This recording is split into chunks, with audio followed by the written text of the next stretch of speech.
गुर के सुमिरन मात्र ते नासत विघन अनंत। या से सर्वारंभ में ध्यावत हैं सब संत। या से सर्वारंभ में ध्यावत हैं सब संत। ध्याता बिसरे ध्यान में ध्यान धे लय होय। सुख राम उदास ऐसी गति पावै बिरला कोय। पावै बिरला कोय। बाजी मोहन की मुरलिया काया नगरी। बाजी मोहन की मुरलिया काया नगरी। अम्बुज बीच बीच है अद्भुत सृष्टि सकल प्रगटाए। कोटिन ब्रह्मा शेष शारदा यस गावत सकुचाए। कोटिन ब्रह्मा शेष शारदा यस गावत सकुचाए। बाजी मोहन की मुरलिया काया नगरी। लागी सुंदर हंस बजरिया। लागी सुंदर हंस बजरिया काया नगरी। बाजी मोहन की मुरलिया काया नगरी। बाजी मोहन की मुरलिया काया नगरी। अम्बुज बीच बीच है अद्भुत सृष्टि सकल प्रगटाए। कोटिन ब्रह्मा शेष शारदा यसी गावत सकुचाए। लागी सुंदर हंस बजरिया काया नगरी। बाजी मोहन की मुरलिया काया नगरी।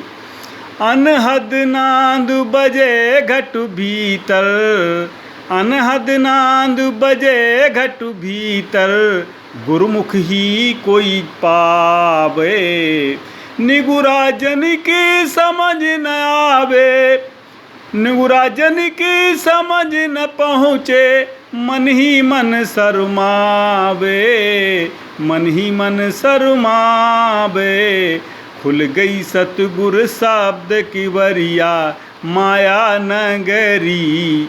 खुल गई सतगुर शब्द की वरिया माया नगरी। बाजी मोहन की मुरलिया काया नगरी। बाजी मोहन की मुरलिया काया नगरी। ढोल मृदंग झांझ डप बाजे घंटा शंख नगाड़ी। ढोल मृदंग झांझ डप बाजे घंटा शंख नगाड़ी। सुख सनकाद सिद्धि मुनि योगी पाई भक्ति प्यारी। सुख सनकाद सिद्ध योगी जन पाई भक्ति प्यारी। चढ़ गए परमानंद अटरिया। चढ़ गए परमानंद अटरिया काया नगरी। बाजी मोहन की मुरलिया काया नगरी। बाजी मोहन की मुरलिया काया नगरी। जेते भक्त भया जग में। जेते भक्त भया जग में सेवा से सुख पाए। पाणिवासी भूल न जाना। पाणिवासी भूल न जाना। सेवा सेवक धर्म निभाए। सेवक धर्म निभाए। धस गई सतगुर देश सुरतिया काया नगरी। काया नगरी, बाजी मोहन की मुरलिया काया नगरी। प्रेमी सज्जनों, वास्तव में बाहर की खोज करते हैं जबकि सब कुछ अपने अंदर है। और जब संत महापुरुष के द्वारा युक्ति दी जाती है, उपाय दिया जाता है, और उस युक्ति के द्वारा जिस काल में भजन होता है तो सब कुछ खुलता चला जाता है। संतों ने 3 बातें बताई हैं, सेवा, सत्संग और भजन। और जिस काल में तीनों का सांगोपांग होता है, उस काल में जिस प्रकार से एक पक्षी उड़ता है, पंख उसके उड़ते हैं और पूंछ उसका बैलेंस बनाती है, इसी प्रकार से जब कोई योगारूढ़ होता है, जब साधक युक्ति से युक्त होकर के साधना को करता है, तो क्या होता है कि धीरे धीरे उसका प्राण जिस काल में ऊर्ध्वगमन करता है, जिस काल में प्राण ऊर्ध्वगमन करता है, ये अपने गंतव्य की ओर चलता है, तो उस समय उसको परमानंद की अनुभूति होने लगती है। साधक भजन होई बिन यतन प्रयासा, तो संसत मूल अविद्या नाशा। अविद्या का नाश होने से और जिस काल में युक्ति युक्त साधक हो जाता है तो उसका भजन स्वतः होने लगता है। सोबत जागत शरण तुम्हारी, क्योंकि युक्ति के द्वारा ये प्राण जहाँ से उतरा था उसी जगह पर पहुँचता है। और यही उपाय संतों के द्वारा मिलता है। जब संत के द्वारा ये उपाय मिलता है और जैसे जैसे ऊर्ध्वगमन होता है, ऊर्ध्वगमन होकर के जब ये निज घर में पहुंचता है, निज स्वरूप में पहुंचता है, जब स्वरूपानुभूत होती है, जिस काल में अचिंत्य स्वरूप होता है, उस काल में परमानंद की प्राप्ति होती है। महान संत जो भी हुए हैं उनकी सबकी यही विद्या रही है कि उन्होंने बाहर खोज नहीं की बल्कि अपने अंदर खोज की है। आज समस्या क्या है? आज बाहर खोजा जा रहा है जबकि बाहर नहीं है। बाहर व्यापे हुए को गोस्वामी जी कहते हैं कि व्यापक एक ब्रह्म अविनाशी, सत चेतन घन आनंद राशि, असु प्रभु हृदय अछति अभिकारी, सकल जीव जग दीन दुखारी। जो व्यापक है, सर्वत्र है, लेकिन वही जो व्यापा हुआ है, सर्वत्र व्यापा हुआ है, वो मेरे अंदर बैठा हुआ है। तो हमारी खोज कहाँ होना चाहिए? अपने अंदर। और खोज कैसी हो कि जब संत सत्पुरुष की कृपा से जब ये ज्ञान मिल जाता है और जब साधक चलता है, जिस समय वो चलना प्रारंभ करता है तो वास्तव में उसको अमूल्य निधि की प्राप्ति होती है। यही अमूल्य निधि है कि जो अपने स्वरूप को पा लेता है। जब तक स्वरूप को नहीं पाता है तब तक उसके क्लेशों का अंत नहीं होता है।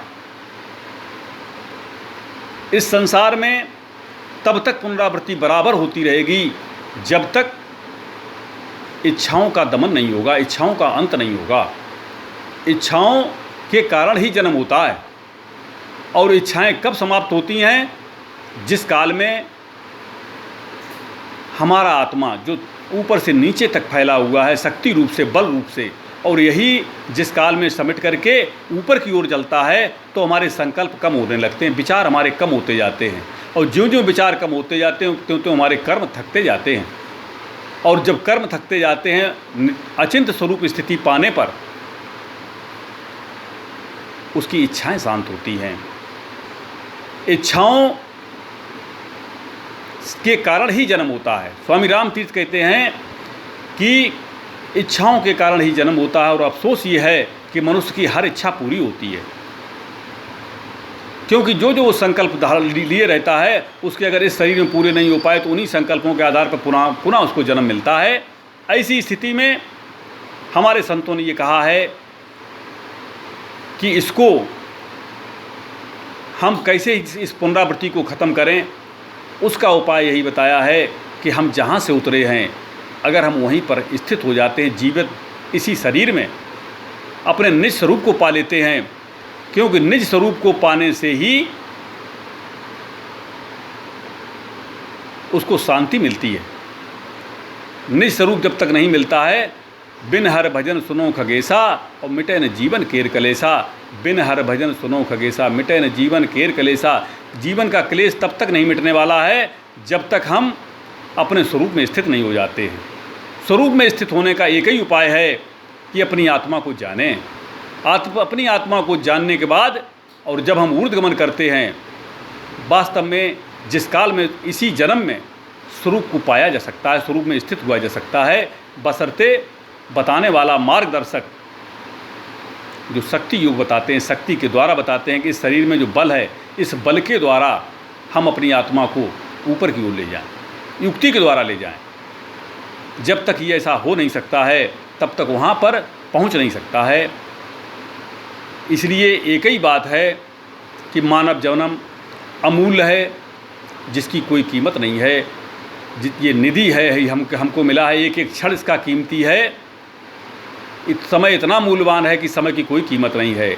ऐसे अमूल्यवान समय को हम पा करके और साधना करें, हर पल अपने स्वरूप की ओर चलें।